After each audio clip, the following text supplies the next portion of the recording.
What's up, everybody? Welcome back to the channel. Okay, so for my normal viewers, this is going to be a very different video. I'm stepping outside of politics for a little while and covering space. Yes, I happen to love space exploration, what NASA's doing, what SpaceX is doing, all of that good stuff. And I've got an amazing story for you guys today. Check this out, y'all. Private lunar lander Blue Ghost aces moon touchdown with a special delivery for NASA. That is right. Check this out, y'all.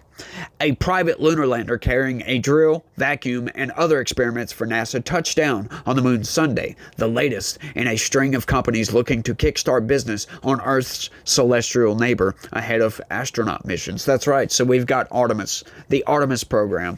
Hopefully, this doesn't get caught up with Doge. It doesn't get cut, right? I've said this before. Sure, NASA's probably got a lot of inefficiencies going on, right? But you know, a lot of these programs, I believe, is necessary right now because China is really pushing hard to get back to the moon, to put an astronaut on the moon. And once again, we've got another space race, and it seems like NASA is like, oh, well, we've done this before. Let's just kick back and you know, waste a little bit of time here. We've got time to spare, right?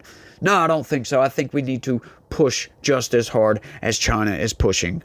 Otherwise, this program's going to get cut, y'all. Y'all need to get with the program. Firefly Aerospace's Blue Ghost lander descended from lunar orbit on autopilot, aiming for the slopes of an ancient volcanic dome in an impact basin on the moon's northeastern edge of the near side. Confirmation of successful touchdown came from the company's mission control outside Austin, Texas, following the action some 225,000 miles or 360,000 kilometers away. You all stuck the landing. We're on the moon, Firefly's Will Coogan, chief engineer for the lander, reported. An upright and stable landing makes Firefly, a startup founded a decade ago, the first private outfit to put a spacecraft on the moon without crashing or falling over. That is right. So we've had several landers land on the moon just in recent months. As a matter of fact, Japan landed one recently that, you know, amazingly, somehow, it landed and fell over, but it's still operable. And it's also survived the lunar night, which is amazing because it gets really cold, like negative 250 degrees or something like that. It gets really cold. And we all know electronics do not like the cold very much, y'all. Do not like the cold. It survived, and it is still functional. And it's, semi-functional, but it's still functional. It's still doing its thing. And, there's been a lot of companies. We've got all kinds of programs going on. But I think I love pushing the boundaries of technology. If we would have continued to push after the Apollo program, we would have a base on the moon right now. We should have a base on the moon.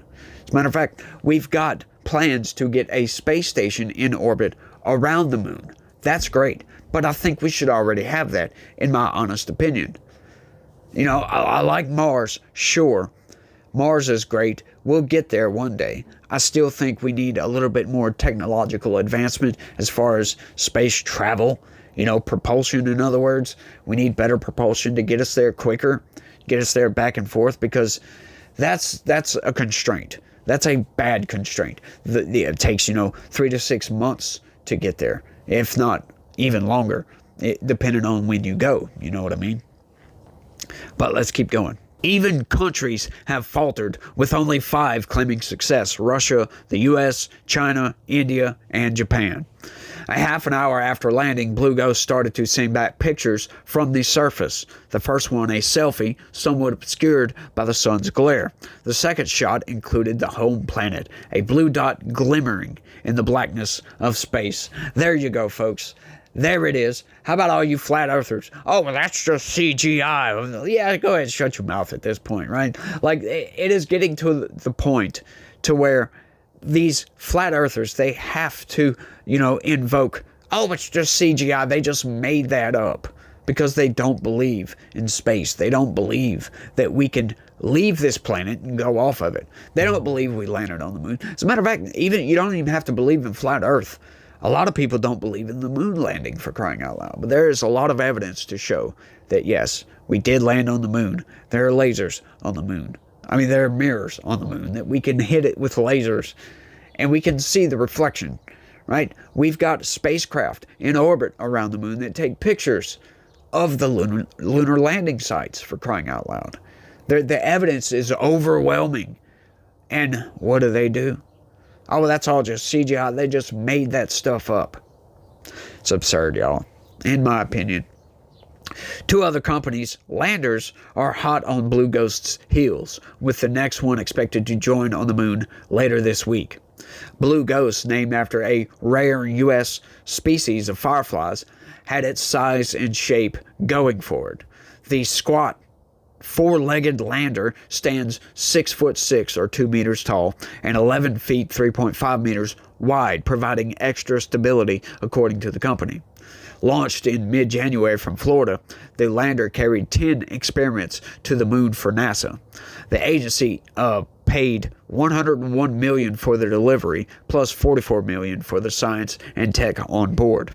It's the third mission under NASA's Commercial Lunar Delivery Program, intended to ignite a lunar economy of competing private businesses while scouting around before astronauts show up later this decade. Firefly's Ray Allensworth said the lander skipped over hazards, including boulders, to land safety. Allensworth said the team continued to analyze the data to figure out the lander's exact position, but all indications suggest it landed within 328-foot or 100-meter target zone in Mare Crisium. The demos should get 2 weeks of runtime before lunar daytime ends and the lander shuts down. It carried a vacuum to suck up moon dirt for analysis and a drill to measure temperature as deep as 10 feet or 3 meters below the surface. Also on board, a device for eliminating abrasive lunar dust, a scourge for NASA's long-ago Apollo moonwalkers. Yeah, I don't know why they worded it like that. That's weird. Who got it caked all over their spacesuits and equipment. On its way back to the moon, Blue Ghost beamed back exquisite pictures of the home planet. The lander continued to stun once in orbit around the moon, with detailed shots of the moon's gray pockmarked surface.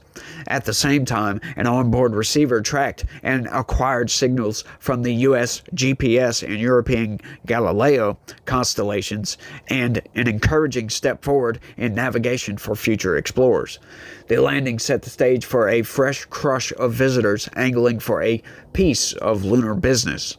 Another lander, a tall, skinny 15-footer or 4 meters tall, built and operated by Houston-based Initiatives Machines, is due to land on the moon Thursday. It's aiming for the bottom of the moon at just 100 miles or 160 kilometers from the South Pole.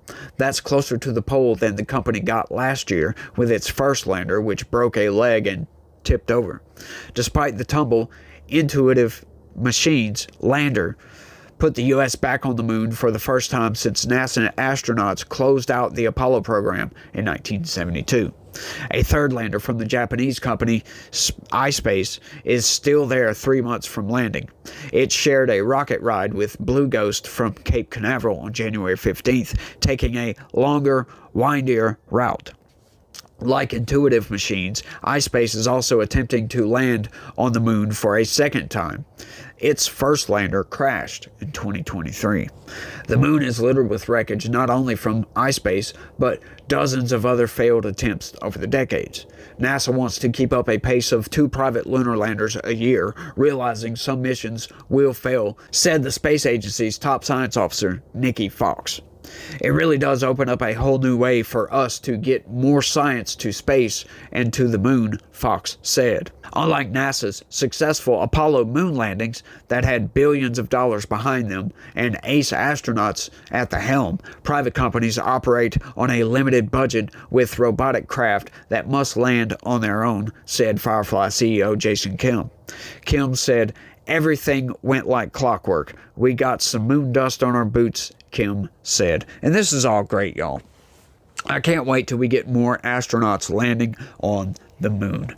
Setting up all this infrastructure around the moon is great. You know what comes after that, y'all? A moon base. I can't wait till we see that, right? I really, really wish we could develop better propulsion, because I am of the opinion that we need to explore space. We need to get out there.